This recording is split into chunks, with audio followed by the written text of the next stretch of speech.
Ertu á leið heim úr vinnu? Stilltu á FM 89,1.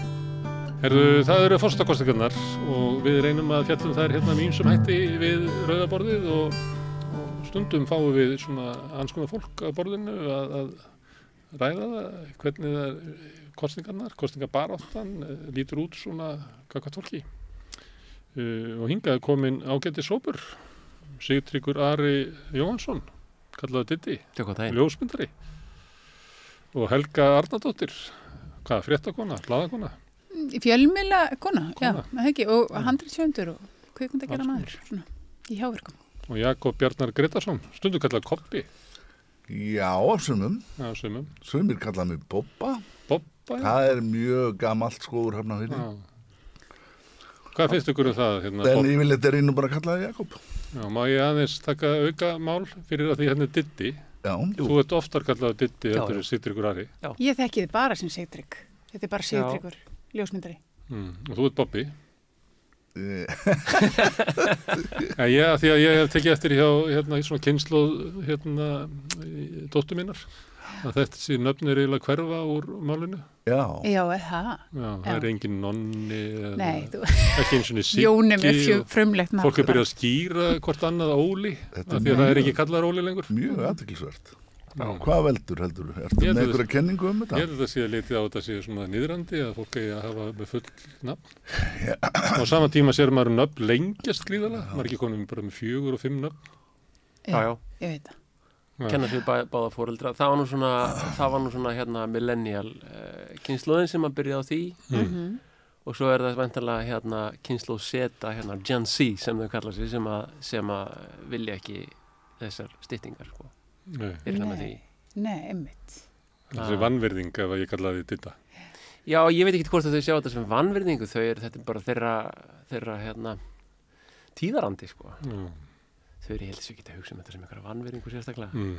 Það var til dæmis fyrir vestan að þá var fólk nefnt eftir sko móður sinni og ömmu eða pappa og afa, allt ekki heiti gau, allt saman í svona styttingum.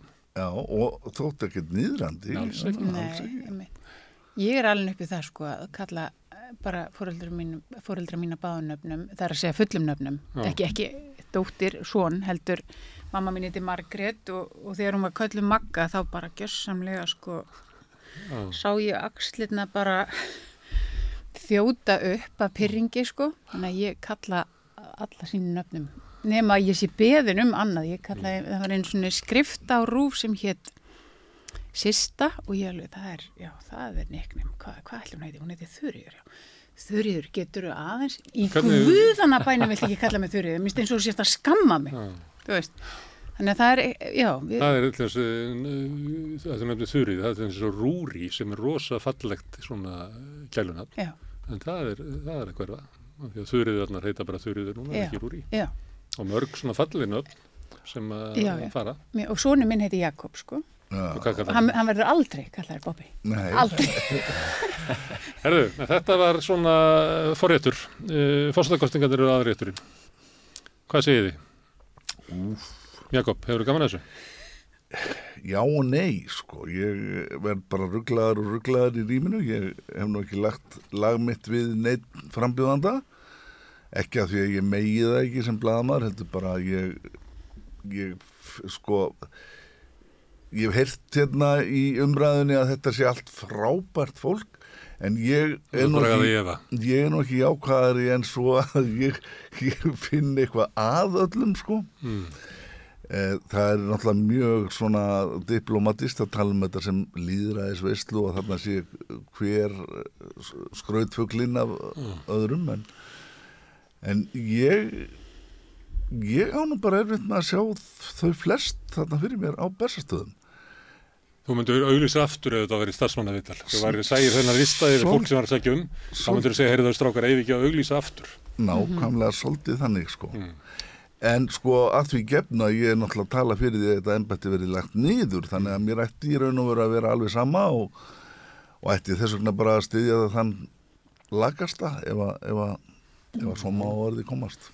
Þetta svolítið dimm sín sem að... Já, sko ég nefnilega ekki svona, þú veist, svartur. Þú ert vist svartur, kolsvartur. Það bara eitthvað þess að kostingar sem kveikir og upp í þér. Já, en leiðir þetta rosalega skemmtilegt. Þú var samt svo jákvæður eftir hérna fyrstu forsetumræðnar á RÚV. Þau voru all frábær. Já, það voru fyrstu umræðnar og ég einmitt í einhverju svona ofsagleði þá ritaði ég þetta á Facebook. En mér fannst það bara frábært að segja þetta því að þau voru, maður hugsaði þarna, ok, nú get ég ákveðið mig. Þau eru þarna 12 bara. Þetta var þetta 3 tíma útsendinga eða eitthvað. Þetta var geggja sjónvarp. 2,5 tími. Já, þetta var geggja sjónvarp og ég skemmti mig konunglega en ég var ekki komið með niðurstöðu eftir þetta prógram. Því að það var líka svo magnað að sjá þennan ólíka fjölda fólks koma saman. Þú veist, þarna ertu með stofnun, þú ert með hálfa stofnun, þú ert með enga stofnun, þú ert með listamenn, þú ert með róttækling, þú veist, mér fannst þetta svo skemmtilegt að horfa upp á, en af hverju er ég ekki búin að ákveða mig? Af hverju ert þú búin að ákveða? Bara mjög góð spurning. Ert þú búin að ákveða? Hvað ég ætla að gera? Já. Nei, ég hef svona ákveðna vísbendingar hvernig mér langar að gera þetta. Ég hef eins og alveg tekið þá leið á þetta núna. Ég er nánast sniðgeng umræður þetta og hérna það Ég fekk þig mynd út af því að þú fulltrúi þeirra sem vita í raunhuglega ekki að séu forsetakosningar. Ég held að það sé bara algjörlega valið nálgun og ég held að ég sé ekkert einn það en ég er kannski minnihluta en hérna ég hef bara ákvað að líta svo að það væru bara önnur mál sem væru brýnni og merkilegri til þess að hafa skoðun á þessi misserinn ekki það, og ég hef engan sérstakann áhuga á þessi forsetaembætti, ég held ekki að það sé mikilvægt og ég líti ekki svo á að það ráði úrslitum eitt í neitt, hver fer á Bessastaði og hérna hins vegar er fólk þarna í framboði sem er líst bara ágætlega á og er alveg útilokað að verði forsetar og þannig að það skiptir heldur þá engu máli hvaða skoðun ég hef á þeim sko.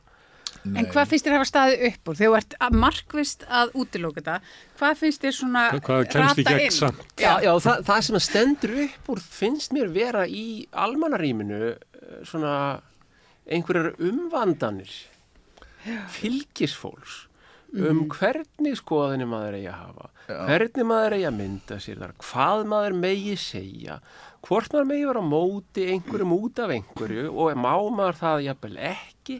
Ég skil bara alls ekki hvernig svo umræða fer fram í lýðræðis hugsun í almannarýminu að einhvað annað fólk sé að vasast í því hvernig ég mynda mér skoðun og hvort ég er yfir höfuð á mótið með einhvern. Þessi umræða er náttúrulega gegnum gangandi bara sem er hérna Diddi minn, mér finnst að þú ætti nú ekki að segja þetta allra síst núna þessa mannesku með þessum hætti sem þú gerir. Akkurat.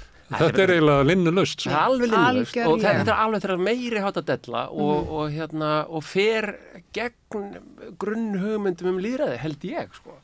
Ég held að ég geti bara verið ósáttur við Katrínu eins og fullt af fólki og bara lagst á árarnar með að hún verði ekki forseti bara eins og mér sýnist á þess að fólkur hennar stuðningsliði sé eitthvað vasast í því.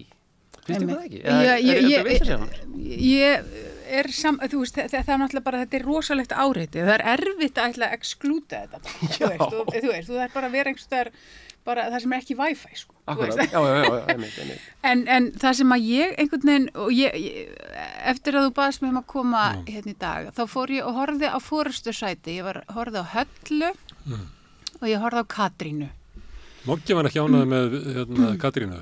Það er með Stakstein í dag þar sem er að skamma Sigríði Hagalín fyrir að það var lesið upp spurningar eins og hún hafi ekki búið þetta sjálf. Já, veist það, ég er svo fullkomlega ósammála. Óvið bara ykkur dellu, hugarburður. Þetta var algjörlega grjóthart viðtal hjá Sigríði Hagalín og ég var ótrúlega ánægð með það og ég er ótrúlega ánægð með það að ég horfði líka á Jón Gnarr. Ég horfði voðalega alvarleg á Jón Gnarr og svo bara sprakk ég bara í fyrsta síkvens þegar hann var að sína myndir af sér þar sem stóra systir hans var að skeina honum. Hann er náttúrulega bara fyndinn og skemmtilegur. En ég einmitt horfði á forystursæti með Katrínu og ég svona framan af fannst mér hún vera bara svona bara æðrulaus og svona einhvern veginn slök, bara eðlileg og eitthvað svona. Og ég var svo ánægð með nálgun Sigríðar og þeirra að taka ritstjórnarlega ákvörðun að hún fengi öðruvísi meðferð. Hún á að fá öðruvísi meðferð. Svo þegar bara líður á viðtalið og hún spyr hana, hún Sigríður að því hvort hún sé yfir höfuð hæf bara að taka afstöð til frumvarp sem sjókvíeldi. Hvort hún þurfi í raun og veru ekki bara að vísa því strax í þjóðaratkvæði til að taka af allan vafa. Og þá einhvern veginn, það var eins og einhver mekanísk bara breyting á Katrínu sem var búin að vera bara svo mjúk og þægileg og opin og hjartahlý. Þá settist forsætisráðherra í stólinn, einhvern veginn fannst mér. Og ég bara þekkti augnaraði þegar hún setur svona í brýtnar og það bara, ég er ekki sammála því. Þetta er ekki hlutverk forseta. Hlutverk forseta er að og bara, hún kann kerfið. Og ég segi, já, nýbúin að horfa á Jóngnar þegar hann sko er spurður mjög af Jóhanni Vigdísi sem er mjög alvarleg, kann að vera að húmórið þinn hafi sært einhverja hópa og hann bara gekkst fullkomlega við því. Já, það kann sko að vera. Og ég er alveg opinn fyrir því og ég er alveg tilbúin að gangast við því. Auðvitað bara holdt fyrir okkur grínist að horfast í augu við það. Það var eins og aldrei illa meint eða eitthvað slíkt. Nei, aldrei illa meint, segir hann. En hann var tilbúin bara að skoða það og ræða það. Fór ekki einhverja varnarhætti. En hún bara mætti. Stofnunin Katrín Jakobsdóttir mætti. Og bara þuldu upp reglurnar og lögin og hvert hlutverk forseta er. Eins og hún sé ekki alveg sátt við þessu spurningu. Í staðin fyrir, akkur sá hún ekki bara, veist að ég skil vel að fólki finnist þetta, sko. Hún sagði það reyndar ykkur þar í viðtalinu svona. Já, þetta er umdeilt mál. Þið bara kjósið okkur annan? Já, ykkur er alveg frjálst að kjósa einhvern annan og ég skil, en það hefði komið betur út fyrir hann að segja bara, ég er alveg opinn fyrir umræðu þetta. Ég er alveg tilbúin að ræða þetta út frá öllum hliðum. Og ég skil vel að fólki finnist þetta ansinn náið hérna. Það var náttúrulega að ganga, ef þetta er spurningin, það var náttúrulega að ganga inn á það að opna fyrir það að ef hún verður kosin, að þá muni lagareldisfrumvarpið fara átómatist í þjóðaratkvæðagreiðslu. Einmitt. Það verður náttúrulega svona loka möguleikur. Ég veit það. Og þrengjast í umræð, hún yrði sko þessa 10 daga að svara fyrir það. Já, ég veit það. En þetta er mjög athyglisvert og ég hef tekið eftir því, menn er alltaf að liggja yfir spurningum blaðamanna. Já. Eins og þeim sé ekki bara heimilt að spyrja bara Einmitt. Eins og börn helst. Já, einmitt. Mér þykir mjög athyglisvert, varst að segja það að þeir í Staksteinum hafi verið að fetta fingur út í spurningar Sigríðar Hagalín. Og þeir eru með Stefán Einar sem hafi verið einmitt gagnrýndur fyrir það að spurt Baldur út í það hvort hann hafi verið á einhverjum klúbbi eða Þetta er allt komið í sring og Þeir finna líka orðanleginu svo skáldaði hún hugtakið siðferðislega vanhæf og mælti af dramatískum þunga. Áhörfundur áttu betra skilið. Hvenær fá kallmenn svona athugasemdir, spyrtlar? Ég bara þóri þetta. Það var bara ótrúlega flott. Og Jóhanna Vigdís var það líka með Höllu, Hrund. Það skulle vera verið að gefa þessu undir fótinn að það sé eitthvað eðlilegt að við séum alltaf að fara með stækkunarglerið á spurningar blaðamanna. Það þykir mér bara lýsa svakalega sérkennilegum hugmyndum blaðamennsku eins og að sko blaðamenn ekki bara fá að geta spurt. Ég meina þegar ég spyr einhvern og ég er að taka viðtal við hann þá bara bregði ég mér í allra kvikinda líki og ég bara frábið mér það að einhverjir séu að taka fókusinn af viðfangsefninu og færa hann á mig og hvað var hann nú að spökulera með það í því þegar hann spyr þessara spurningar. Mér finnst þetta lýsa bara mikill meinlóku. Það er samt að sjá fyrir sér viðtala sem að blaðamaðurinn fer með það út bara í móa. Mér finnst þetta bara til margs um það að Íslendingar eru með fjölmiðla gersamlega á heilanum, eru með fjölmiðla á perunni og áður en sko hendi sér veifa þá eru bara, af hverju spurði hann að þessari spurningu? Já, ég veit það, ég er sammála og mér finnst bara Katrín fekk alveg tíma til þess að svara. Ég hef fundið að viðtölum Stefán Einars sem er alltaf að gjamma ofan í, hann er að spyrja ykkur spurningar, svo er viðmælendinn búin að segja kannski 4 orð og þá er byrjað að gjamma ofan í svarið og ég næ ekki því svona leikriti, bara næði af engan á. Nei, mér finnst bara ef þú ert að bjóða fram til forseta. Hún gat alveg svarað.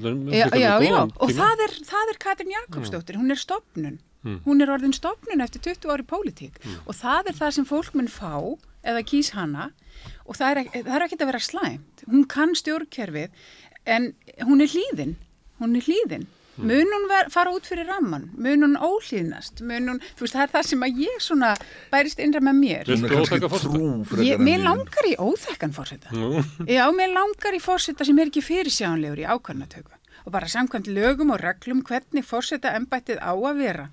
Og ég meina, Jón Gnarr sannarlega óhefbundinn og hann fyndinn og hann skemmtilegur og offramboð á leiðendum og það allt svo satt og rétt. En ég myndi vilja fá meiri gagnrýni frá honum. Bara svona samfélagslega gagnrýni. Mér sýnist það nú stundum á Jóni að hann sé nú bara svolítið að sækjast eftir þægilegri inn í vinnu. Hann ætlar nú að gera sem minnst þetta. Hefur mér heyrst á svörum hans. Og ég skil ekki alveg mér finnst margt svona sannleikur, við erum á fullu að skrifa söguna í þessum kosningum og ein svo söguskýring sem á að vera orðin viðtekinn sem svo að hann hafi verið alveg æðislegu borgarstjóri. Ef maður fer nú aðeins að grufla í minni sínu, þá man ég bara ekki til þess að Jón Gnarr hafi verið eitthvað æðislegur, óumdeilt, frábær borgarstjóri.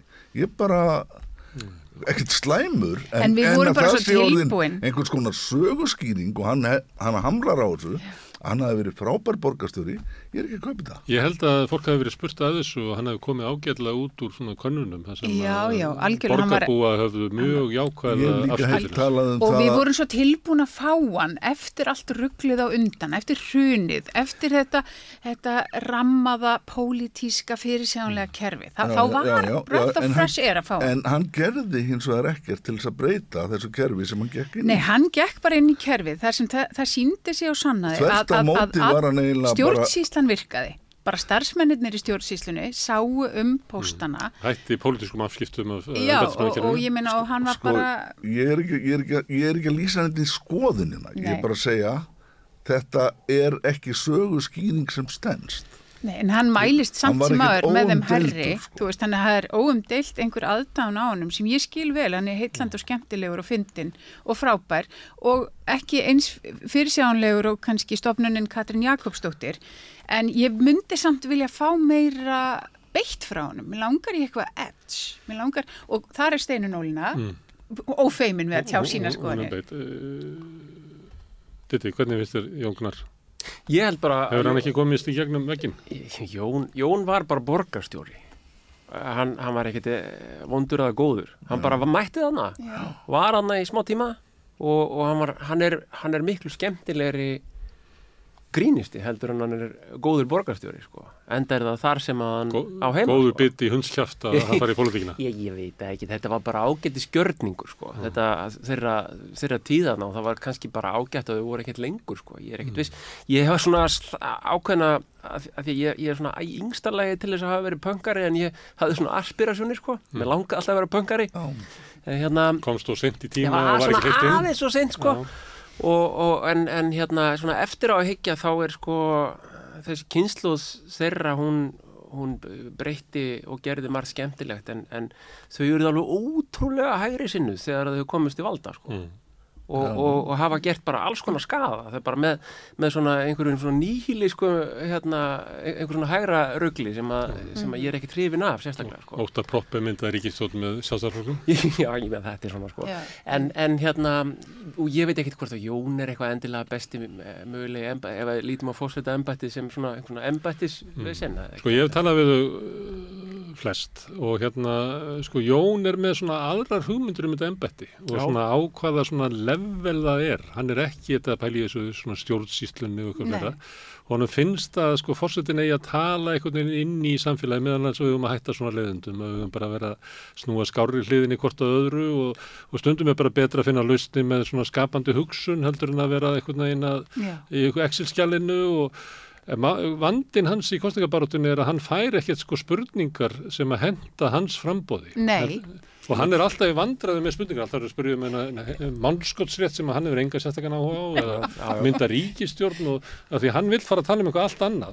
En ég sé ekki að hann náði einhvern veginn sínu erindi almennilega í gegn. Nei, og það er kannski það sem að mér finnst þessir eins og forystusæti og svona þetta eru svolítið trénaðar spurningar. Mér finnst þessi framboðsfundur þarna á RÚV þar sem þau 12 voru, hann var óvenjulegur. Það var svona aðeins hrist upp í svona þessu hefðbundna hvert hlutverk forseta. hvernig sér þú fyrir, þú veit Einn góðu kostur við þann var, það var ekki spurt skoðanakannanir.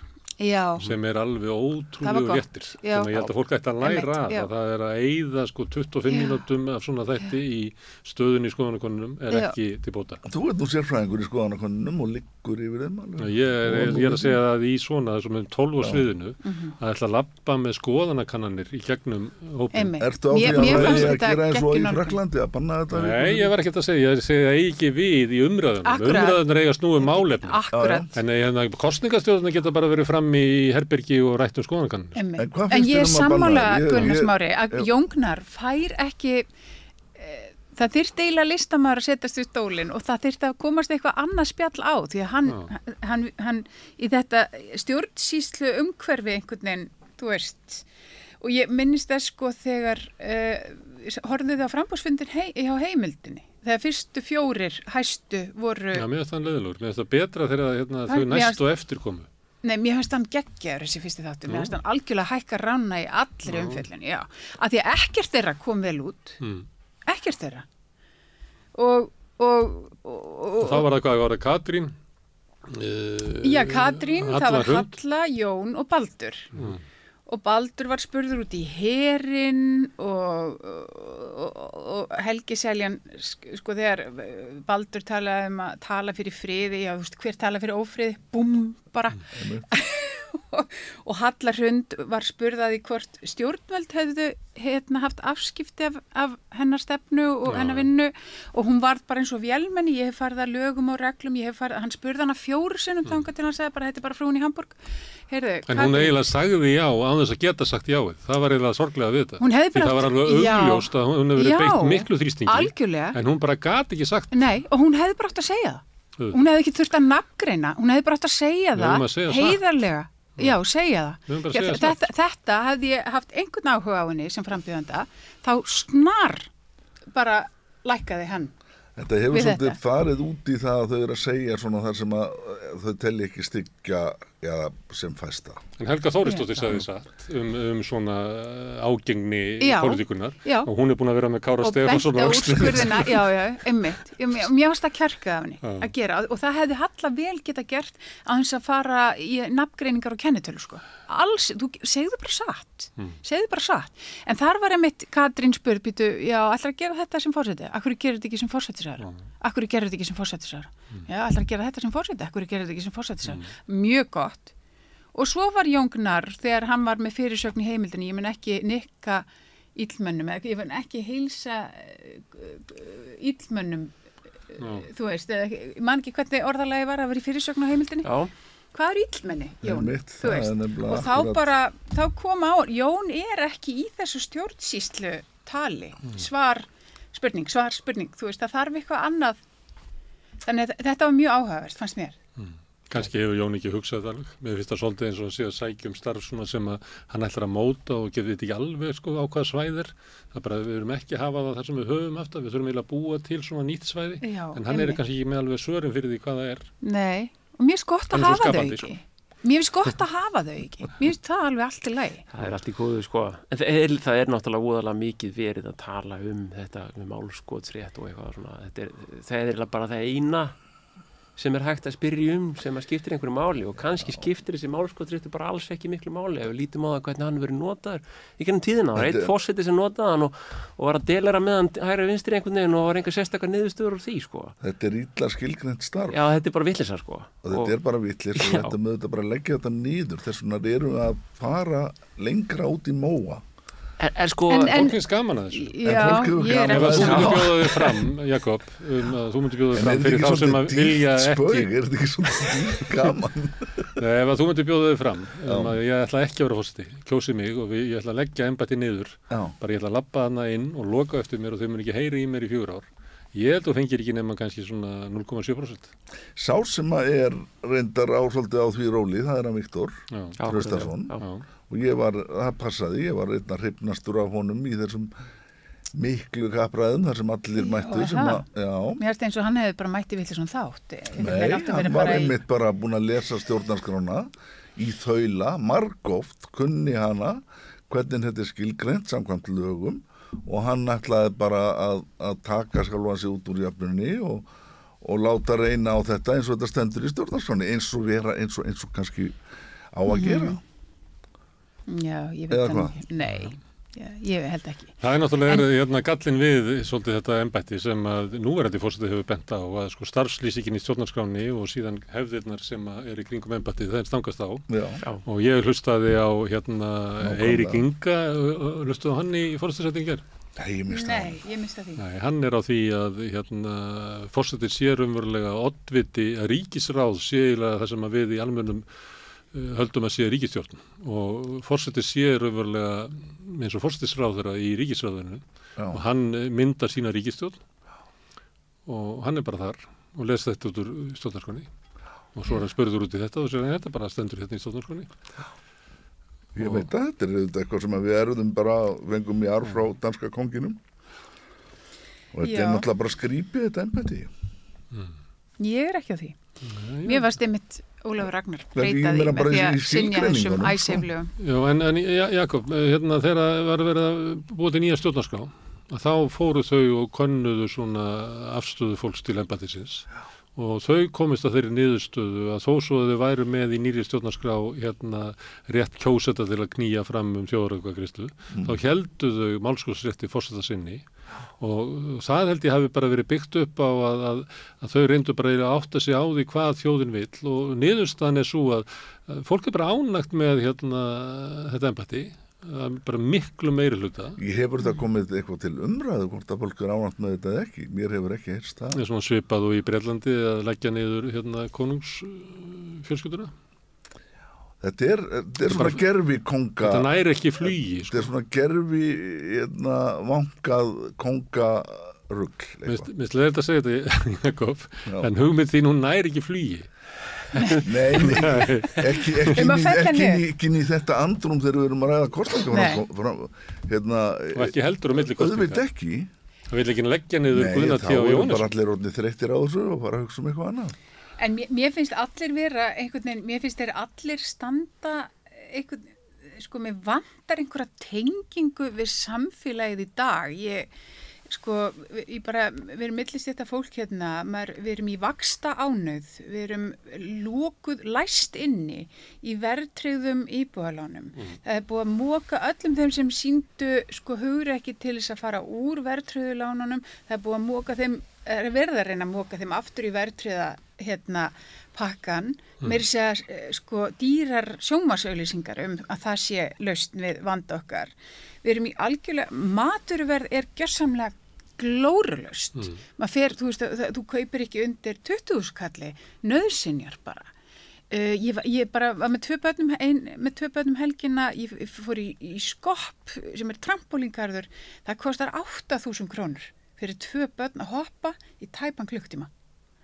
Það kostar 40.000 fyrir 4 manna fjölskylda að fara á söngleik í Borgarleikhúsi eða Þjóðleikhúsi. Það er 10 skall að fara með fjölskylduna í bíó og bjóða upp á góð. Hvar erum við stödd? Það er enginn að ræða þetta. Af hverju er enginn Steinunn Ólína er alveg að ræða þetta. Hún er að gagnrýna og svaraði þessum eineltis ásökunum bara mjög vel. En ég bara hugsa mér finnst þau eins og þau þori ekki að stíga inn í þessa senu. Þetta er raunverulega ástandi hérna. Þeim er eiginlega einhvern veginn uppálagt í hefðinni og í einhvern veginn hugmyndum fólks þetta að þau séu þið veitir, svo styttan af embættismannum niður tjöld, þau megi ekkert segja, megi enga skoðun hafa, eins og reynir stundum er reynd að leggja blaðamönnum til líka, alls ekki hafa skoðun okkur skoðbunum hlut, eitthvað svona og þetta er auðvitað bara vitleysa. Ég meina það er bara manneskjan sem að situr fyrir framan mann hefur skoðun. Einmitt. Og af hverju má hún ekki segja hana? Hvaða bull er þetta? En er ekki sammála? Það er enginn sem snertir einhvern á sem raunveruleika. Í þessu embætti sem að er valdalaust og upp á einhverju marki tilgangslaust, af hverju ætti manneskjan ekki að hafa skoðun? Af hverju getur ekki Steinunn Ólína setið þarna á Bessastöðum og haft bara skoðanir allan daginn eins og henni sýnist? Það er bara allt í lagi. Og skrifað og bara, verið akkurat. En það verðist ekki vera að falla í krammið. Nei. Nei. En kannski er formið eða leikritið þannig að það er eiginlega gengið út frá því að þeir sem eru að bjóða sig fram verði að ávarpa samfélagið að þetta sé frábær samfélag, besta samfélag heimi, við erum æðisleg og ótrúlega hvað við erum góð og það má ekki tala það sem að. Þó svo að kannski meiri hlutin að salnum upplifir það að það sé eitthvað að, jafnvel þetta sé að versna, en einhvern veginn það ekki vettvangurinn í forsetakosningunum. Þetta eitruð jákvæðni. Þetta það bara. Og þessi gagnrýni á blaðamenn, bara Stefán Einar, Jóhanna Vigdís var gjörsamlega rökku niður fyrir Höllu Hrund. Hún hélt algjörlega fókus, hún var bara förm og spurði hana spurninga. Það má vel vera að spurningarnar hafi þótt gamaldags eða hvað. Hún var ekki dónaleg, hún var bara að gera vinnuna sína. Og ef þú ert að bjóða fram í forsetan, þá ert þú ekki hafinn yfir neina spurningar. Þú svarar bara þínu spurningar. Ég held að við verðum bara að rósa RÚV fyrir bara mjög góða framistöðu í þessum algjörlega. Það var svolítið ólíkur tónn í viðtali við Ásdísi Rán, þar sem að Birna Björnsdóttir, heitir hún ekki? Birta. Ég náði ekki að sjá það. Nei. Hvernig var það? Það var miklu ljúara, sko. Já. Og enda naut Ásdísi Rán sig sem mjög vel, sem bara hlý og indar manneskja. Einmitt, já. Ég held að hún er frábær fórseti. Já, og það frábært að sjá hana. En hinir fá svolítið svona, Helga, hvernig anskotan er þú að vilja fótt ekki að vera að bjóða þig fram til fórseta? Heldur þú sért eitthvað? Hvað fælst í því að vera fórseta? Nei, þannig það er kannski svolítið eftir því hverjir eru með þetta. Já, og það finnst mér líka góð ritstjórnarlega ákvörðun, af því að þau eru í ritstjórn að tækla þetta. Ég meina, ímyndi ykkur, þetta er 12 manns, vitið, úr öllum áttum, auðvita á Katrín að fá hardcore. Þú veist, hún á að fá það og það er bara eðlilegt. En það sem mér langaði svo að ræða efnaði eitt ég var bara að renna niður bara á rúf.is og svo þegar hún er spurð þeir gera úr þessu fyrirsögn, Katrín í forystusætinu, verður forseti sem leggur áherslu á gildi. Gildi. Almáttugur. Ok, þá veitum við það. Hvað segir þetta? Og hún sagði þetta, fullum fettum, ég legg áherslu á gildi. Hvað er hún að vísa í svona það sem að NATO er alltaf að segja þessu að leggja áherslu á gildi Vesturlanda? Þetta er alveg mögnum fyrirsögn og það er alveg salti, það er grein af salti í þessari. Það má nú kannski ég veit ekki, Róbert Jóhannsson skrifar þetta, hann nú kannski, er þetta kannski svona einhvern í liði sem er að... Nei, en það er í þessu að svara þessu, ég legg áherslu á gildi, skiljið hvað ég er að tala um þegar mér finnst þeir ekki verið í sambandi við raunveruleika. En ef að það er þannig að það kemst eiginlega ekki, það er fólk að bjóða sig fram til forseta og þetta embætti er þarna og ég meina fólk getur alveg gert gagn í þessu embætti og allt það. En tónnin er einhvern veginn þannig að við erum ekki að ræða samfélagið eins og það er. Þetta er svona frekar eins og í einhver svona fairytale hugmynd. Þetta er það.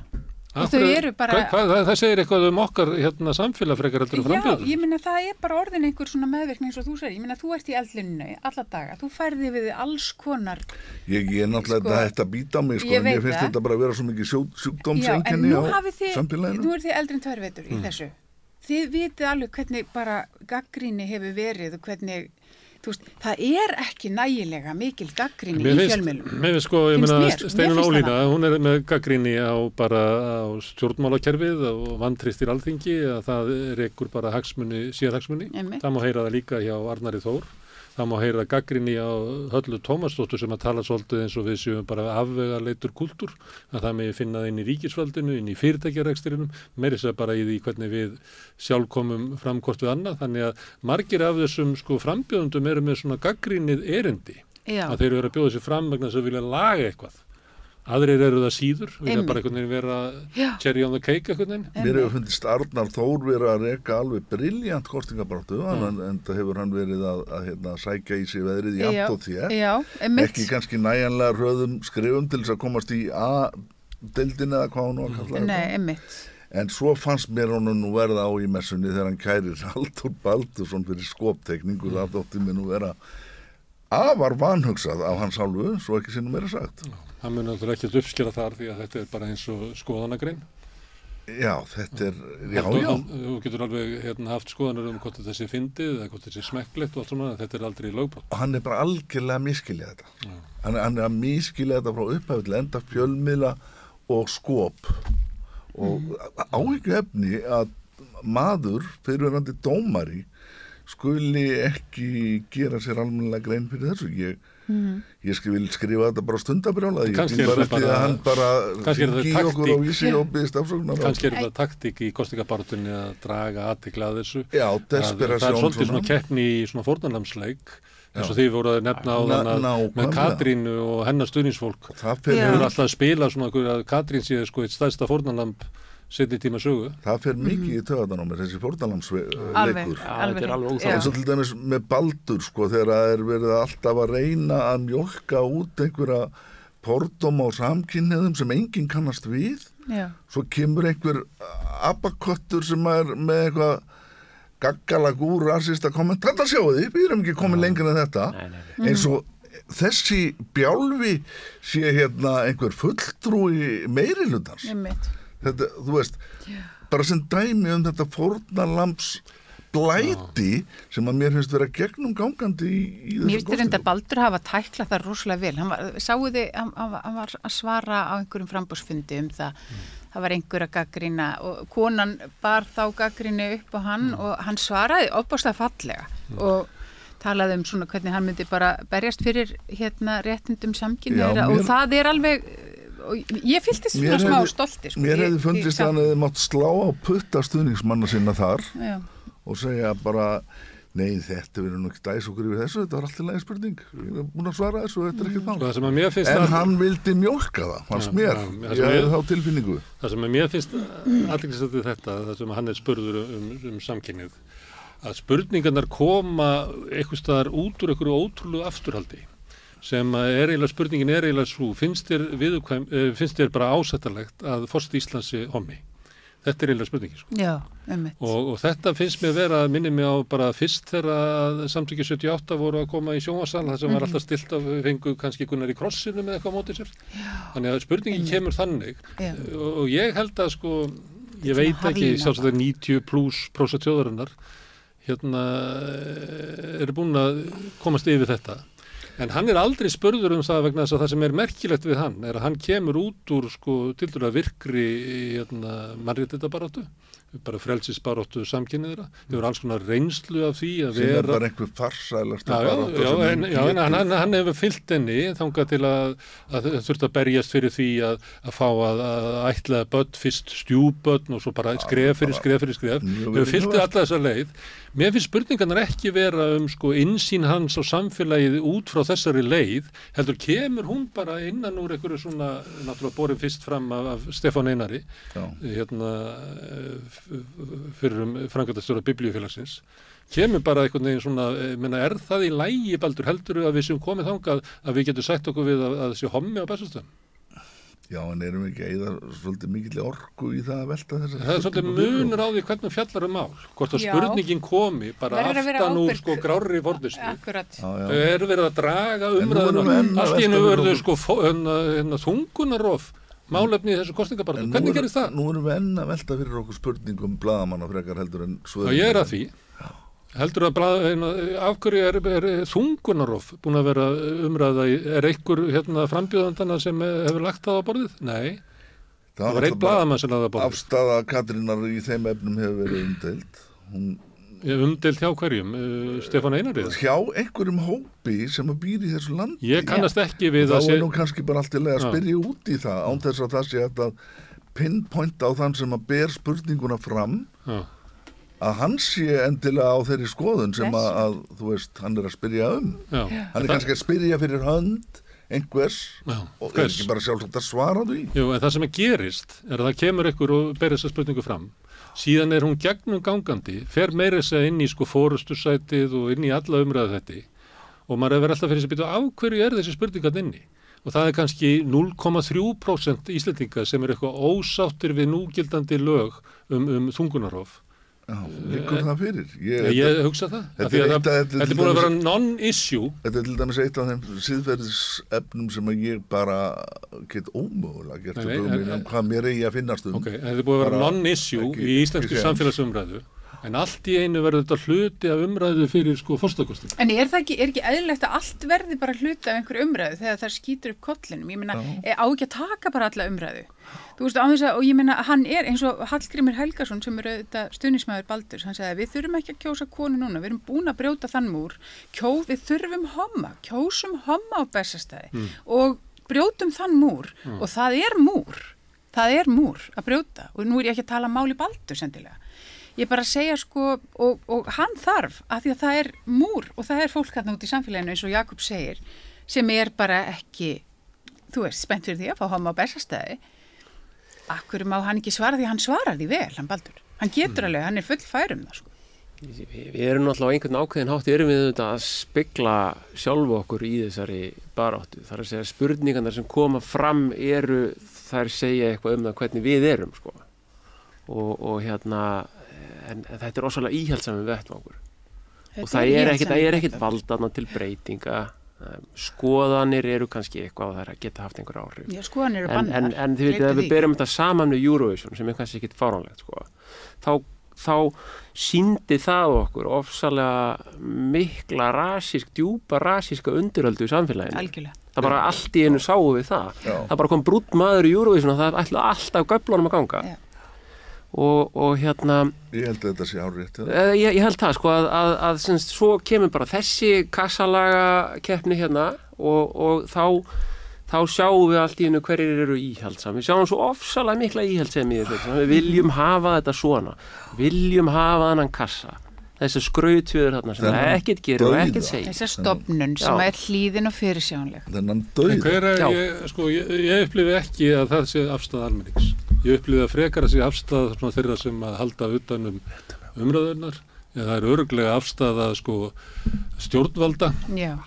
Ég held að ef þú tækir svona Já, það er alveg meiri gróska, klálega. Já, ef þú tækir saman afstöðu elitunar, stjórnmálaelitunar, stjórnsýslunar, lögfræðistéttarinnar forsetahlutverki, þá er það mjög þröngt. Þau eru alltaf að samfara ykkur, þetta er valdalaust, það skiptir engu máli. Síðan Ólafur Ragnar breytir þessu, þannig að sá sem þarna inni getur bara tekið sér vald, en það stendur í stjórnarskránni og þegar ágreiningur hefðina og stjórnarskrána, það vinnur stjórnarskráin. Þannig að forseti sem tekur sér það vald, honum er frjálst að gera það. En það er alltaf verið að segja okkur bara passið ykkur ekki að kjósa neitt sem að gera þetta, af því að við viljum hafa hlýðin forseta sem að stimplar allt sem að við gerum. Það er alltaf verið að segja okkur. Þessi afstæðum hlýðina forsetan, ég myndi halda þetta væri bundið elitunni. Almenningu sem ég hitti og svona reyni að sjá hvernig er að fjalla þetta embætti. Ég held að flestir vilji eitthvað forseta sem stendur með okkur gegn elitunni. Já, en þannig hefur landsmenn kosið. Katrín er elitan og ég meina hún trónir yfir. Þetta er auðvitað alveg allsterkasta útspil elitunar er að fá vinstri orienteraða mannesku sem fulltrúar sinni í þetta. Nákvæmlega, þetta eru mjög öfugsnúið. Já, en þetta er svo að því að elitan hefur aldrei átt upp á pallborðið í þetta embætti. Við höfum alltaf fengið eitthvað svona úr leikhúsinu eða eitthvað svona fólk. Skiljanlega. Já, akkurat. Almenningur veit hvað elitan er. Já, en nú er þetta bara orðið tvíbent. Það fá að sjá þessum heppnar með sína elitu, það bara gerist alltaf. Herðu, en það hefur bæst við Björn Þorláks, hann er þetta er svona eins konar ríðstandafundur. Þú ert að fara að koma með vitan eftir og sest Já, ég sá að þú hafðir búið mér að koma en ég sá það ekki fyrir nú seint því ég var að skrifa fréttir fyrir samstöðina.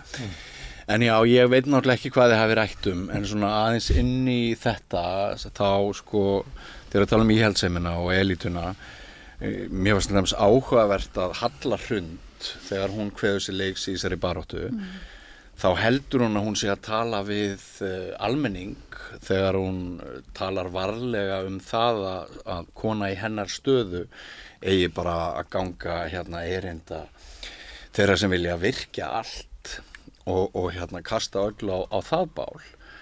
En maður áttar sig á mjög svona mikilli gagnrýni og andstöðu í rauninni bara við það hjá sömu meginströms fjölmiðlum á Íslandi. Að bara leið og hún býður sér til leiks sem kannski fulltrúi þessar afla sem að almenning sem þið eru að ræða svolítið, þá er slegið á puttana á henni og þá er alveg saumað að henni og í kjölfarið koma svo allar þessar kenningar það hvort hún hafi farið út fyrir valdsviðið sitt og það allt saman og mér finnst þetta stef ganga aftur í þessari baráttu að einhver sagði skoðanir eru bannaðar að sko þegar maður skildi ætla að forseta efni eigi og fái að tala frjálst út frá hjartanu vegna þess að þarna að ræða persónukjör sem það sem Íslendingar hafa ekki þurft að halda fram hjá sjálfum sér. Við höfum getað farið inn í kjörklefa og valið okkur forseta eftir okkar samfæringu. Persónukjör út frá okkar hugmyndum, pólitískum sumpart, en líka bara svona persónulega út frá því hvaða væntingar við höfum haft til forsetaefnis. Af hverju segir þetta? Vegna þess að ég held að sé bara rosalega þrýstingur í samfélaginu hafa alltaf verið. Bjössi, ætlar þú virkilega að fara að kjósa þennan? Já, hvernig heldur þetta að verið 68 eða 1980? Já, en hvað gerðu við 68? Að sko, Íslendingar hafa, það kemur fram í bók hérna Gunnar T.H. sem ég var áður vitnað til Gunnar að sko það eru meiri líkur á Íslendingar kjósa eftir hjartanu og eftir eigin sannfæringu þegar við veljum okkur forseta heldur en þegar við kjósum með pingjun eftir hagsmunaöflum, eftir atvinnurekendum í alþingiskosningum og öllum þeim þrýstingsöflum sem að koma þá til. En mér finnst þetta svolítið hafa verið tekið af frambjóðandunum að fá að vera þeir sjálfir og ég held að þeir verði pínlítið ráðviltir og ringlaðir og ég held að viðbröð fjölmiðlamanna og sumra og sumar spurningar fjölmiðlana hafi í rauninni hent þarna ákveðinu óvissu út í það hverjir þeir eigi að vera. En tal einmitt, þegar Halla Hrund spurð út í Eurovision, hvað hefði þú gert? Og ég skil alveg sko mótorn í spurningunni, þú veist, við erum að reyna að staðsetja hana, hvar er hún? Er hún rebel eða eitthvað? Og þá var vitnað í að Guðni hefði farið frekar á samstöðu tónleika en að horfa á Heru. Þau spyrja alla þessar spurningar. Já, það verður spennandi að sjá hvort hún lifi í næstu viku sko. Akkurat, já, en ég var svo ánægð með Guðna að gera þetta, þú veist, og ég hugsaði, vá, þetta er bara, þetta er legacyð hans, en í augum margra átt hann bara sitja heima hjá sér, eins og vélmenni og horfa á Heru, veitir, og ég meina, þetta mál skipti þjóðinni algjörlega í tvenn. Það er nú ljóta hanskotast bítun að fara á Bessast og það þurfa að orfa á Eurovision. Nei, ég meina, það var undirtóknin. Ég verða að viðurkenna. Þannig að þeir eru að skilgreina forsetaframbjóðenduna, hvað hefði þú gert? Hefur farið á samstöðu tónleika með Palestínu? En hún fór einhvern veginn, hún segi, ég hefði bara hort á Heru. Ég klóraði minn og í kollinu við það svar, Guð minn góður. Já, ég hefði bara hort á Heru. Að meðan ég hefði sagt bara, vá, ég hefði allan daginn farið á samstöðu tónleika. Og keyrt fram í Háskólabíói. Þú er slögt á sjónvarpinu en svo akkurat þegar Hera kom á, hafði kveikt og hort á. Mér finnst þetta svona meðvirknislegt svar. Af hverju sá hún ekki bara skoðunina sína? Já, hún á rétt að því. Nákvæmlega, þetta er hennar vandi í nótskóla. Ef hálfum mánuði fyrr, ef það hefði ekki verið búið að grilla hana svona fyrir að hafa skoðanir, þá hefðum kannski svarað allt öðruvísi. Mögulega. En mér finnst að vera ákveði óöryggi hjá þeim meira og minna öllum, kannski með þeirri undantekningu, mér finnst Baldur, mér finnst hann skýr. Mér finnst hann skýr, já. Hann virðist ekki populisti, sko. Nei. En ég var svolítið verið vonbrigðum þar sást ekki muna hvað hann hefði kosið í æsi. Jú, það er sjaldan það sem hans fópa augnabæk í þessu og allt í lagi, sko. En ég meina hann hefði... Guðmundur Andri var hérna í vikunni og hann ætlar að kjósa Katrínu. En hann sagðist ekki geta muna hvað hann kaus í SF. Einmitt. En hann var í Samfó þá, er ekki? Eða var hann komin í Samfó? Guðmundur Andri? Já. Ég held að. Var Baldur, nú veit ég ekki, var Baldur varaformaður? Nei, varaþingmaður. Já, en ég meina, af hverju sagði hann ekki bara, já, ég man svo sannarlega hvað ég kaus? En er það þannig að, hvað kaustu í ISEF og þú segir, ég kaus með samningunum, er það bara dauðadómur? Já, ég meina, maður veldur fyrir sér, hvort hann hafi verið, já, en hefði hann ekki geta sagt bara, já, ég man alveg hvað ég kaus, ég var varaþingmaður Samfylkingar og ég kaus með þessum samningum. Og það er bara mín stærsta eftirsjá í dag, ég sé að það var kolrámt. Hefði hann ekki geta sagt þetta? Og það er nú til dæmis einn af þessum staðrendum sem að eru verið að negla niður sem einhver sannindi, það liggur bara ekkert fyrir það. Að þetta nei hefði verið eitthvað ódýrara heldur en já. Einmitt. En nú er bara verið að neyða alla frambjóðendur til þess að segja að svo hafi verið og þetta er orðin einhvers konar sannleikur og mér finnst það bara eins og ég vorum að tala hérna í upphafi þáttar, það hefur verið að endurskrifa söguna og það hefur verið að nota þessar forsetakosningar til þess og það hefur verið að stilla frambjóðandum upp í vegg og láta þá sverja af sér.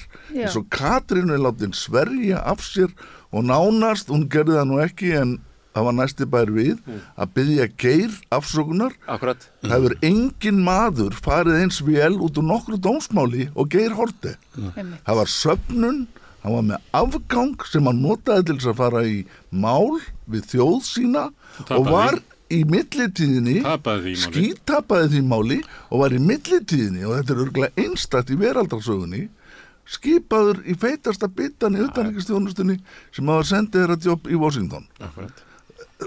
Af því að sjálfstæðismönnum þótti við þjóðin skulda Geir.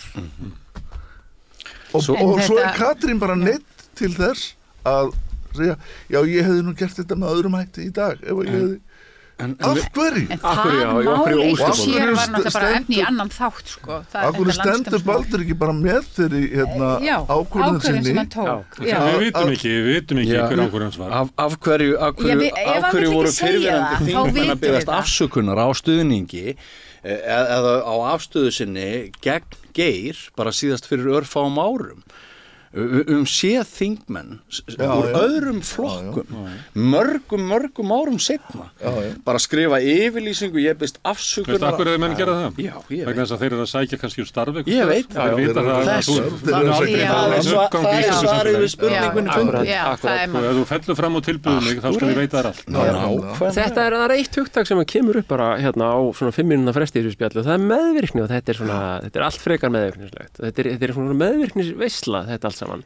Og það sem að gerist er þetta verður meðvirknisleg stjórnsemi sem að kemur fram þegar að einhvern svona málsmetandi fólk stendur allt í upp á kassanum og að segja okkur hinum hvernig við eigum að mynda skoðanir okkar eða hvað við megum ekki hugsa á eitthvað svona rugl sko. Þetta er meðvirkni með einhverju elít og einhverjum hagsmunum og hvernig vinnu við fáum næst þegar við sækjum og svo framvegis og er hluti af samfélagsgerðin okkar er óþolandi. Mjög þreytandi. Ég heyrði nýtt hugtak kemur ekki til af góðu náttúrulega. Nei. Ég las nýtt hugtak á Facebook sem kom fram sem er komið fram frá honum Ólafi Arnalds ekki tónlistamanninum, heldur moldarsinnfræðingnum sem var að tala það að við heldum þetta yfir okkur ganga að moldin væri bara að fjúka burt og sagði mikið, hann kallaði þetta samdaunasýki. Samdaunasýki. Við erum samdauna einhverju ömurlegu ástandi og settum okkur við það. Ég veit það. Þetta er algjörlega. Hvernig veistu hvað það? Samdaunasýki. Jú, samdaunasýki.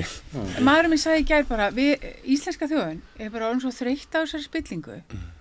Við erum bara orðin og þreytt til að segja eitthvað og bregðast þess.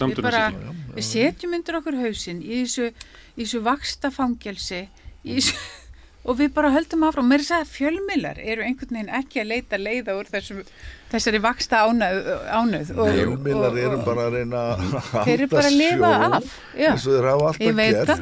Og bara þessar kröfur á hendur fjölmiðla, ég bara, stundum finnst mér að bara, ég skil ekkert í þeim. Fjölmiðlar, hvernig gerir þið ekki neitt í málinu? Við eigum sem sagt að fjallum málin, segja af þeim og leiða kröfugönguna niður lögaveginn líka.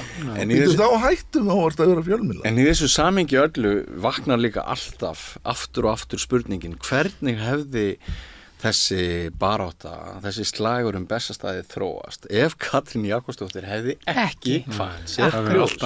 Ég veit ekki hvort þið voru búin að ræða það áður en ég settist en við sjáum svo mikil hvörf verða. Og Jón Gnarr sagði það í heimildinni. Hann sagði, áður en Katrín kom inn þá vorum við að ræða allt aðra hluti. Þetta var frjálst og opið, allt í snýst þetta bara pólitík og stjórnsýslu. Fjölbreyttur hópur. Og Katrín virðist vera orðin mjög íhaldsamur fulltrúi Alltaf út frá þeim vinum sem hann stíðana. Hennar stjórnmálafl hefur alltaf verið mjög íhaldsamt. Ég meina, er ekki samt nokkuð ljóst að hún verði forseti? Ég meina, hvað? Nei, mér finnst það nú ekki. Er mjótt á munnum, kannski? Hún er með fórustu núna. Já, hún er með fórustu núna. Halla Tómasar virðist vera að sækja mjög í sig veðri. Svolítið svo sorglegt að sjá. Svo eru þau þrjú þarna Ég held að Halla sé nú eitthvað að gefa eftir bara. En varandi Katrín, má ég spyrja ykkur einu, af því að haldið þið að Katrín og hennar fólk hafi vanmetið hvað árið væri að hún byði sig fram og það hafi komið óvart að allt í einu er þjóðin neitt í eitthvað pólitískt uppgjör á pólitísku ferli Katrínar innan í miðri kosningabaráttu og það bara hálfgerður ógeðið strikkur. Þetta fer mjög illa við eðlilega baráttu fyrir forseta. Þetta sést að prósent var með 22%. Já. Ég meina hún undir því sem Halla fekk síðast sko. Já. Hún undir því sem langt undir því sem að Þóra fekk. Já. Hún langt undir sko. Hún ekki að fara að glansa þannig gegn og ef hún verður kosið þessu forseti þá verður líklega sá forseti sem að byrjar í bara erfiðustu stöðu allra forseta með 40-42% af þjóðinni sem bara vill hana alls ekki að besta. En fer aðteklin ekki af henni bara leið þessum kostingum líkur? Jú. Er þetta eitthvað? Jú. Einmitt. Pólitískt uppgjör. Þetta pólitískt uppgjör hennar. Það klárt mál og allir þvingaðir í þá umræðu. Mér finnst líka svolítið áhugavert sem Maggi Skeving sagði hjá þér í þætti í síðustu viku sko, og hann talaði business hlutverk forseta Íslands og hvað hann væri virkur í því að plugga íslensk fyrirtæki og tala málið þeirra á erlendri grundu og við vitum það að sagan hefur farið Ólaf Ragnar svolítið hörðum höndum sko, vegna þess hvað hann gekk langt en heilt yfir eru þessir forsetar seinni tíma þeir eru taldir vera töluverðar klappstýrur ekki í allt og neikvæðri merkingu fyrir því að koma á alls konar viðskiptatengslum og dílum og allt það. Hún núna út í Kaliforníu að reyna að koma íslenskunni í gervigrindina. Einmitt og Katrín Jakobsdóttir hún ekkert rosalega líkleg til þess að geta notað sitt pólitíska bakland í fortíðinni til þess að búa til ný tengsl finnst mér. Nei. Hún frekar heima alin. Hún hefur alltaf búið á Íslandi. Hún hefur aldrei búið í útlöndum. Hún hefur aldrei búið í útlöndum. Af öllum. Einmitt og sko hafið þið kynnt ykkur utanlandssteina sögu fyrri forseta okkar. Þetta allt saman lið sem að hefur meir og minna tekið einhverja doktorsgráður á erlendri grundu, búið þar lengi, kemur hlaðið af visku og samanburði aftur til Íslands. Kallarnir alltaf giftir erlendu konum. Og við lítum upp til þessa hóps, en ég veit að ég komið langt frá spurningunni þenni, en mér finnst þetta bara áhugavert. Ég held nú að það sé nú kannski svolítið skrítið að tala það Katrínu sem eitthvað heima alibab. Hún það ekki? Hún búin að eiga í samskiptum við þjóðarleiðtoga bara sem Íslendingur bara sem pólitíkur sem Íslendingur hún ekki með neitt grunn búa út í New York til þess að vera að teljast hún þarf ekki að tala við þjóðarleiðtoga fólk breytist á því að búa í útlöndum það sér heiminn í öðru samhengi öðruvísi sín að þú gengur bara inn á eitthvað Já, ég vil bara vísa til varnar því ég hef aldrei búið í útlöndum og nú bara ágættu fyrir minna skal ég segja Ég held að þú verið bara góður í að afla svona tengsla, Jakob Ég held að sko þetta sé aðeins þetta ekki alveg út í móa hjá þér, Björn en þú veist En maður finnur samt ekki. Maður þarf bara að vera pínu skemmtilegur, svo bara fólk sem sér þetta. Ég veit að Halla Tómasdóttir myndi alveg gera þetta að svona nafla alheimsins í jafnréttis umræðu. Halla Hrund hefur líka verið að búa til alls konar. Já, og maður finnur alveg eld í henni. Maður finnur eld í henni. Það sem ég hef nú verið... En eru eldur í Katrínu? Lagði það nú upp, ég var nú að finna svona frekar, ljóð á frambjóðandum frekar en kost, sko. Og mér fannst hún bara í sínu fyrsta viðtali þegar hún fór að tala jafnréttismálin Halla Tómasar og það lá fyrir að tveir hennar helstu keppinautar voru konur þá fór maður bara að hugsa byrju líkur þessu rugli aldrei Jafnréttisrugling. Nei, það líkur ekki meina þú lifir, þú verður að setja við það. Ég bara að tala, þú mátt ekki segja Jakob. Hvaða erindi á þessi Ég eina konan í þessu prógrami. Feminismi ekki býtu, leiðum að klára þessi feminismi félagskvenna í atvinnulífinu þetta er félagskvenna í atvinnulífinu sem ber ábyrgð á jafnlaunavottun þetta er bara glórulust Jakob, þú verður að setja við það þú myndur að lifa við jafnréttisbaráttu kvenna þar sem þú ert eftir ólifað Já, en það er bara að þetta sé allt komið hjá okkur. Kynjakvótinn það liggur fyrir og það er sannað, þetta er ekki mín skoðun, það liggur bara fyrir að þetta er glórulaust rugl. Bara, Jésús, þetta er bara örlítið þín skoðun, sko. Bara smá. Má ég spyrja ykkur að einu, hvaða frambjóðandi haldið að sé með mest, eða hæðst hlutfall kvenna af sínum fylgjendum?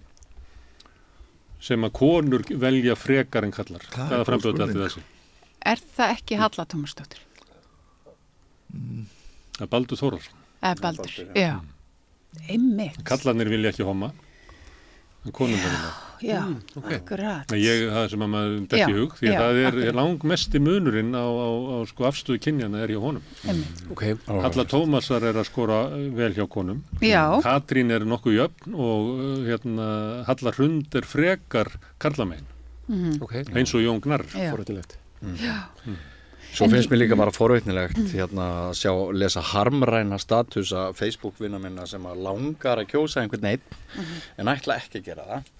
Talandi þetta persónukjör sem að við höfum oft litið á forsetakosningar sem að heldur ætla velja taktíst eða strategíst á lokametrunum og mér finnst þetta í rauninni sko, þetta forsetakosningar eru orðan einhverju harmleikur sko, fyrir stóran hluta þjóðarinnar. Hvað viltu að fólk kjósi bara það sem að hjartað segir? Sem vill alls ekki að því að 42% landsmanna vilja bara alls ekki að Katrín Jakobsdóttir verði forseti og það snúast þessar kosningar að nokkur leyti, bara tilfinningar þessara 42% sem vilja alls ekki að eitt frambjóðandana vilja vera forseti og þá kannski situr kannski upp með það á kjördaga því langar að kjósa einhvern sem þú trúir á en þú munt ekki gefa viðkomandi atkvæðið þitt af því að þú munt kjósa strategist, kjósa þann sem ógnar eftir skoðunar. Það er allt í lagi, Bjössi. Svona virkar lýðræðið. Já, það getur vel verið sko en ég menn þetta er samt svolítið svona skiljiði. Þetta er byggt á heift og mér langar bara svo að sjá eitthvað svona eld í maganum. Ég skynja alveg að Höllu Tómasdóttur liggur eitthvað á hjarta og ég menn hún væri ekki að fara fram í annað skipti ef henni ekkert að hjarta. Það er svo erfitt með að koma auga á hvað henni liggur á hjarta nákvæmlega. Já, sko, einmitt. Það er einhver svona innrömmuð Ég þekki Höllu sko, við störfuðum saman á sínum tíma. En við erum alls saman það að þau megi segja skoðanir sína meira. Hún var á Íslenska útvarpsfélaginu á sínum tíma. Starfsmannastjóri þar. En ég skynja samt það meiri henni en til dæmis Katrínu sem einhvern veginn fer bara fram eftir fjölda áskorana og svo segir hún svarar hún hvernig forseti viltu vera ég tala fyrir gildi. Þú veist, hvað er það? Er það eldur? Ok, en gaman að þessu? Já, þetta er auðvitað skemmtilegt. Þetta er bráðskemmtilegt. En það er mjög erfitt að halda utanum þetta allt. Ég meina, maður kemst ekki yfir þetta. Þetta er líka ótrúlega spennandi. Síðasta konunni sem kom frá Prósent sem ég myndi nú ekki treysta, ég myndi freka treysta hinum tveimur, það bara er eitthvað hjá Prósent. En þá er þetta bara næstuð að verða 5. Það munar sko frá 16% upp í 22% á 4 efstu. Þannig að, og hvernig sem skipast þetta? Engi munur. Hvernig skipast þetta? Það var Katrín efst og svo Halla Hrund og svo Baldur og svo Halla Tómasar og það munar bara frá 16 upp í 22. Þetta er ekki marktækt sko. Þetta er bara svo lítið. Og svo Jón Gnarr eitthvað aðeins undir, ég man ekki alveg hvað hann er. Ég skal reyna bara að segja. Þeir hafa ekkert verið að reyfast neitt til sem er svolítið magna með hvað sem margir eru ekki búin að gera upp sinn hug. Nei. En þeir sitja alveg fastir þetta. Jón Gnarr og þeir eru greinilega með eitthvað kjölfestu. Já, einmitt. En nú skiptir máli fyrir frambjóðendur að gera eitthvað sem er eftirminnilegt, sína eitthvað eld eins og þú segir. Já, bara og einmitt eins og segir, ég á erfitt með að sjá hvað vaki fyrir henni. Það væri gaman að fá að heyra meira það. Frábært viðtal við við Rauðaborði í gær, ef við hlusta. Já, ég sá að það var einhver að mæla með því í gær og ég ætla sannarlega að gera það. En ég satt til dæmis á heimsþingi kvenleiðtoga í fyrra og bara, þú veist, bara hlusta á konur erlendis frá að tala rekstur fyrirtækja, bla bla bla. Við erum komin ljósárum fram úr öllum. Þú veist, konurna voru að tala hluti þarna sem við vorum að tala 1980 sko. Þannig að við erum komin mjög framarlega með þessi jafnréttismál og þess þá heldur tækifæri fyrir forseta að gera eitthvað meira úr því. Þú veist, tala fyrir því. heim allan. En sko það sem mér finnst áhugaverastu kosningarnar einmitt þessi óvissa úrslit þeirra. Það mjög mikil spenna. Það liggur við að maður refressi síman bara á 10 mínútna fresti hvort einhverja nýjar upplýsingar hafi komið fram því við veitum ekkert hvernig þær fara. Það ekki nokkur leið að spá fyrir hvernig þessar forsetakosningar fara 9 dögum fyrir kjördag. Mér finnst það stórmerkilegt. Við verður það þannig fram á síðasta dag. Við erum ekki vön þessu. Það verður líka þannig að við út af könnunum og fleira það sem að staðan þessi að þá verður það líka þannig að sko kannaninnar á síðustu dögunum munu ekki geta sagt fyrir hvernig úrslitin verða. Því að það líka eftir svona alls konar skekkja í því hverjir mæta á kjörstað, hverjir eru með svona þetta sem þú ert að tala verður að þannig að fólk verða að kjósa taktískt. Það gerist ekki 1980 og það ekki sem að segir að ef það eru 4-5 efstir að fólk muni fara að gera það. Ætti ég myndi helst vilja kjósa eitthvað sem með 60% en óttast það sem 22% og ég þá frekar að kjósa það sem með 80%. Þetta eiginlega Sumuleyti þetta kannski hjálpar Katrínu sem hefur með þetta 42% sem að vilja hann ekki að séu sko 4 eða 5 sem eru jafnir að keppa. Ef að það væri 1 sem að væri afgerandi að þá myndi Katrín líka að tapa. En sýnir þetta ekki bara líka hvað fólk óákveðið og finnur ekkit endilega, þú veist, það enginn að saminast kannski einhvern einn nema bara mjög takmarkuðu leyti. Þú veist, þetta skiptist rosalega. Já. Þannig að við erum ekki alveg búin að ákveða hvernig forseta við viljum. Og svo af því að bílið á milli skoðanakannana og raunveruleikans á kjördag gæti orðið töluvert eins og þú nefnir. Það minnir mig á 2 gamlingja, 85 til 90 ára gamla, þeir voru á kosningafundi, framboðsfundi Katrínar Jakobsdóttur fyrir norðan á Hótel Kea og þar voru bara biðukollur nánast og bara óbúslega mikið eldra fólk, enda hún sterkust á meðal eldri borgara, Katrín Jakobsdóttur, bara langsterkust og við erum að tala íhaldssemi og þetta fólki sem mætir á kjörstaðan.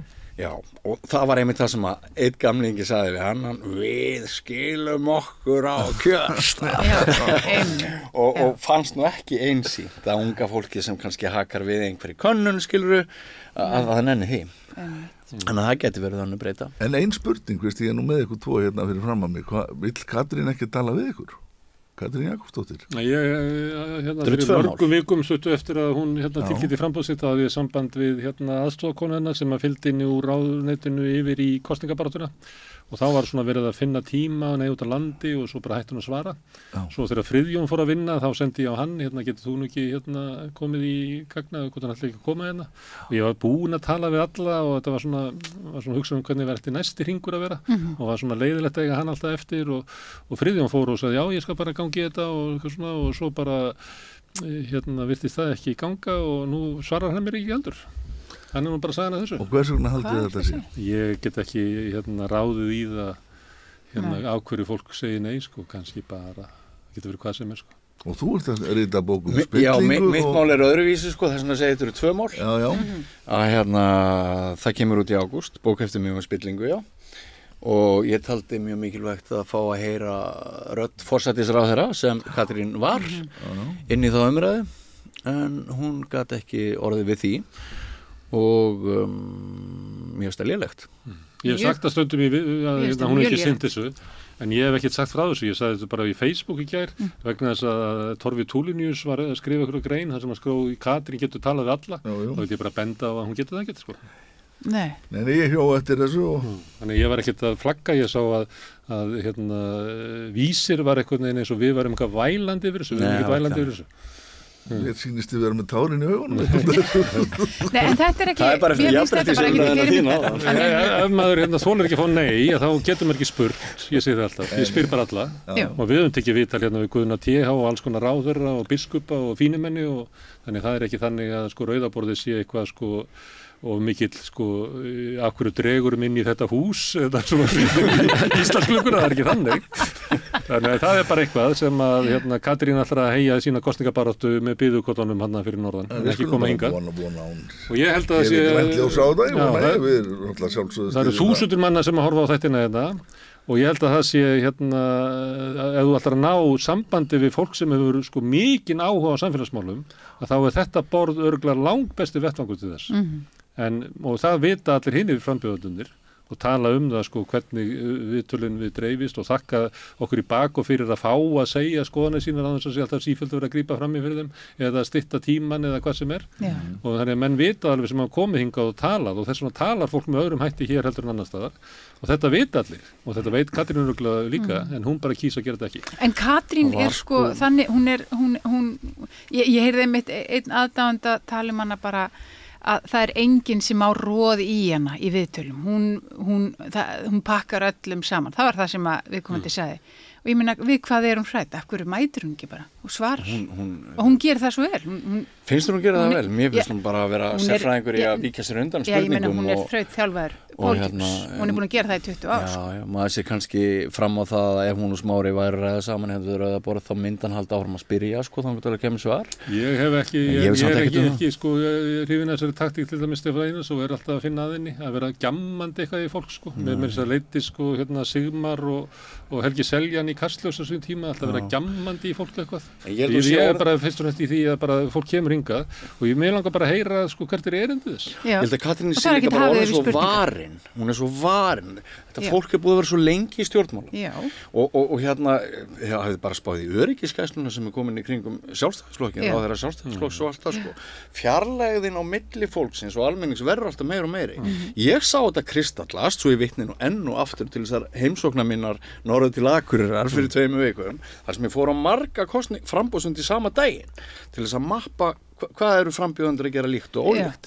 Þá sé ég það hvernig Katrín, hún stígur ekki til leiks fyrir en fundurinn hefst og hún svona stjarna kemur bara sviðið, þú veist, tjöldin dregin frá, stjarna kemur fram á sviðið. Þetta vita nú allir sem hafa verið í sveitaballa bransanum. Já, byttulega hann klára. En Halla Rund sem var, Halla Tómasar sem með litlu færri gesti á öðrum tíma, á öðrum stað, menningarhúsinu Hofi, hún byrjar að taka í höndin á hverjum einasta manni áður hún byrjar að tala, kynnast fólki, miklu nær, fólk gat að farið heim með það, að þannig hefði það verið fyrir fundin og ég veit bara ekkert hvort Katrín Jakobsdóttir verður þessi alþýðlegi óbóðslegi vinur ósýnilega mannsins.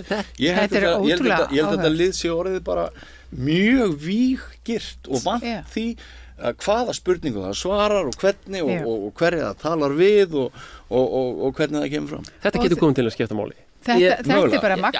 Þetta er náttúrulega breytingi sem hefur verið öll þessar vígirðingar og fleira í kringum þessa kynslóð stjórnmálamanna sem Bjarni Ben og Katrín Jakobsdóttir. Já, og ekki nóg með það að þegar einhver mál eru rædd og þessi stjórnmálamenn eru gagnrýndir, þú veist, að þá fara þeir á Facebook og taka viðkomandi blaðamenn eða fréttamenn af lífi. Og það er alveg magna sko. Talandi þetta, þá heyrði ég eitt sem að Katrín dró inn í umræðuna, ég held að hafi verið á Stöð 2 sem var mordtilræði við hann Fító. Hún dró það og ég sagði bara, hvað er þetta á þetta? Er virkilega að vera haldaði fram að stjórnmálafólk á Íslandi sé bara í lífshættu? Að skautunni sé svo mikil í samfélaginu. En það er samt sem áður kvöldstæðurind og ég hef alveg talað við konur í stjórnmálum að það er viðbjóður sem þær fá í tölvupóstum, skilaboðum. Ég meina, Hanna Birna sagði mér frá því að það hefði verið hrækt framan í hana á Austurstræti. Það var maður sem öskraði á hana í Eymundsson og hótaði lífláti og einhvers konar, þú veist, konur og bara pólitíkusar hafa mætt mikilvæg harnesku sko, síðustu áru sérstaklega eftir hrun. Það er alveg kvöldstæðurind. Ásdís Rán er búin að lofa aukinni öryggisgæslu á Bessastöðum. Já. Þannig að það er smart. Já, bara gaman að því sko. Ég meina við erum alltaf aldrei haft sennilega alþýðlegri forseta en einmitt Guðna mögulega. Ég var í Sundi einhvern tíma með Guðna í Laugardalslauginni, hann var með krakkana. Svo einhverja krakka. Svo kom ég út og einhverja krakka, ég var ekki yngsta, hann var alltaf krökkum. Hann var líka stóra krakka sem fara sjálfbar í Sund. Og svo kom ég út og þá beði bílstjórun eftir hann og það voru 2 guttar sko. Og ég bara sjá þetta er forsetinn og Guðna, ég skutla ykkur heim. Kiptaði mig fyrir bílinn sko. Þetta er fínt. Já, þetta er gott. En þetta verður kannski hans legacy, hann er kannski ekki búin að vera að taka einhverjar stórar ákvarðanir, en hann var alþýðlegur forseti og er. En af því að heimurinn að breytast ég vil ekki fara að auglýsa þessa bók mína spillingu, en ég hitti Guðna vegna ritunar þessara bókar á Bessastöðum og þar kom öryggisverður, þar var öryggisgæsla, hún var frekar nýleg, hún var vegna einhverja hótana sem höfðu verið, þannig að þetta ömurlegt og við þurfum auðvitað að sko á sama tíma og það ömurlegt að til sé fólk sem skadar fyrir okkur öllum hinum með bara einhverjum ummælum einhverju svoleiðis sem að kalla á einhver svona viðbragð, þá verðum við líka að passa að fara ekki offari og trúa ekki of á að Ísland sé að verða hættulegra hvað varðar öryggi þessa fólks. Það bara mjög mikilvægt. Stjórnmálafólki verður að gæta þess að vera með eitthvað jarðsamband hvernig alþýðan... Já, en það samt heimurinn að breytast Björn og bara samtökin 78 eru gott dæmi með. Ég meina hér áður fyrir 15 árum gekk maður bara inn á samtökin og hitti formanninn og eitthvað svona. Það allt ramgirt núna. Það þannig hótanir sem samtökunum berast að það bara ekki líðandi. Jóngnar að tala þessa skautum og þetta hatur og þetta raunverulega. Í sinni framboðskynningu. Og þetta alveg rétt, þetta að hluta til, þetta gildur punktur, þetta ömurlegt. Herðu, við skulum enda í þessu, hver eru kostum forseti eftir, 10 daga? Já, bara mér finnst að fylgja því stórkostleg tilfinning að segja, ég hef ekki hugmyndu það. Okay. Já, ég veit það ekki heldur, Nei, sama hér. Jakob, þú verður að svara. Katrín, mun hafa þetta...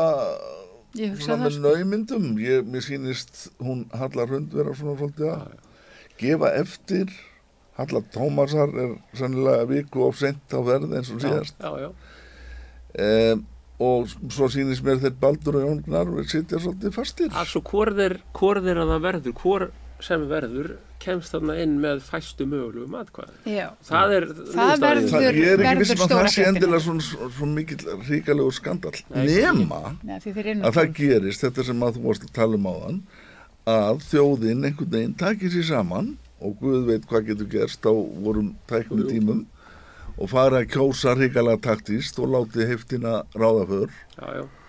En þá þarf líka eitthvað talsvert að gerast, einhverjir frambjóðendur verða að draga sig tilbaka helst og lýsa yfir stuðningi við þann sem að helst á færi á að fella drottninguna. En það sem þú kallar heift mynduð þessir taktísku kjósendur bara kalla réttlætiskennd. Já, ég langar aðeins að challenge það, Bobby, að kalla þetta heift eiginlega svolítið ég veit það ekki, þetta ekki bara skoðun, þetta ekki allt í lagi þó einhver hafi svona skoðun og farið með hana með sér í kjörklefann? Biden var kosin af því að hann var ekki Trump. Já, ég meina það og það ekki eins og maður hati einhverja persónu. Sósíalistar í Frakklandi fóru og kussu hægri mann til þess að koma í veg fyrir að Le Pen yrði forseti. Þetta hefur bara gerst út allan heim. En hvað gerir svo? Koma upp einhver óvænt atriði? Halla Tómasar með Trump húi til dæmis eða eitthvað Akkurat. Þetta verða spennandi 9 dagar og það auðvitað kemur örgulega haugur af könnum. Hvað heldur þú Gunnar Smári? Hver heldur að vera svo staðan núna? Ég myndi veðja á Höllu Tómasar. Fyrsta lagi að því að 28% kursuna síðast og hinn öllur langt fyrir neðan það. Hún eina af þessum efstu sem með línuna upp á við, all hinn með línuna niður á við. Þannig að það bara hreyfingin og Jakob sagði áðan að hún var að rísa of seint núna, hún er að rísa fyrr núna heldur en síðast.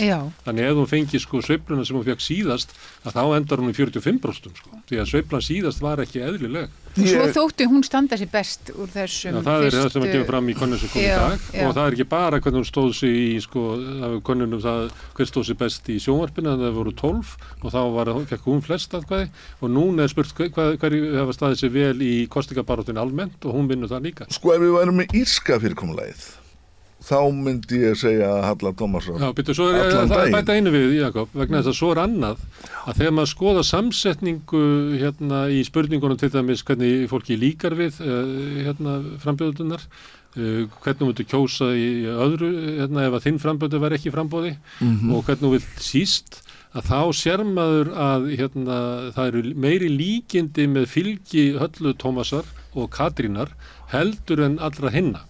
Þannig ef að Halla Tómasar í vexti að þá mun það halda aftur að eða jafnvel grafa undan Katrínu öfugt við það ef að Baldur eða Halla Hrund eða Jón Gnarr væri í vexti. Og hún held ég á toppnum meðal þeirra sem eru annar kostur. Já. Skiljiði. Já. Og ef við varum með það system sem að alls ekki vitlaust að þú hakir við 1, 2, 3 og svo fáir við bara sem sagt samkvæmt kungstæðinarreglum atkvæði eins og svo ber undir þá væri hún að taka það. Og ég hugsa líka að fólk hugsi þetta þegar horfir á þetta. Ég meina hvernig forseta viljum við? Þetta viljum við forseta sem flesti getur sett sér við. Alveg þótt að ég kann ágætlega við Katrín og svona en ég get ekki eiginlega boðið þjóðinu upp á að vera með eitthvað forseta þannig að verða einhverjar eldglæringar í kringu Bessastaði bara nokkuð misseri. Svo það allt fullt af einhverju svona litlum, einkennilegum, krútlegum sumum sögum. Ég hitti konu í fyrradag sem ætlaði að kjósa Höllu Hrund, ætlaði að færa atkvæðið sitt yfir á Höllu Tómasar en vonast til þess að kannski geta kosið Höllu Hrund seinna. Þetta svona... En mér hefur fundið Steinunn Ólína, ég meina hún óhrædd og ég eiginlega vil ekki sjá hana sem forseta, ég vil sjá hana bara í pólitík. Ég vil bara fá hana fullblóð. Ég held að hún hefði haft mikil áhrif á kosningabarátuna. Við erum ímynd okkur það að Katrín býður sig fram. Steinunn Ólína hefði ekki verið með það málflutning sem hún hefði verið. Einmitt. Ég ekki viss að þessar lagarfrumvarpið hefði verið á dagskrá.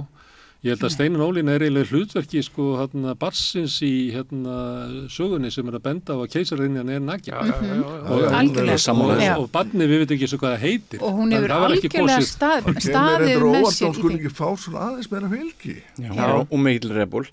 Í viðtali við þig í vikunni þá sagði hún að það væri glæpsamlegt að tala pólitík. Að forseta efnin sem töluðu núna pólitík í aðdraganda kosningarna það þætti glæpsamlegt. Það væri bara dónaskapur. Sagði Steina þetta? Já, hún sagði þetta. Og það eru svona, skilurðu, sendingar sem að, og þess vegna eru þau öll í svona bublu, þú veist, og þú ekki að tjá sig raunverulegt ástand í landinu.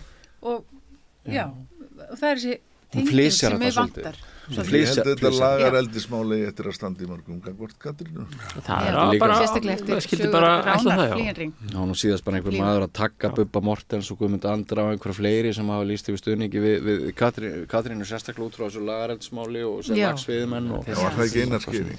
Þessi litla slæta þarna teikning, það sem það kemur fram að maður geti í samkvæmt frumvarpinu farið að veðsetja fjörur landsins.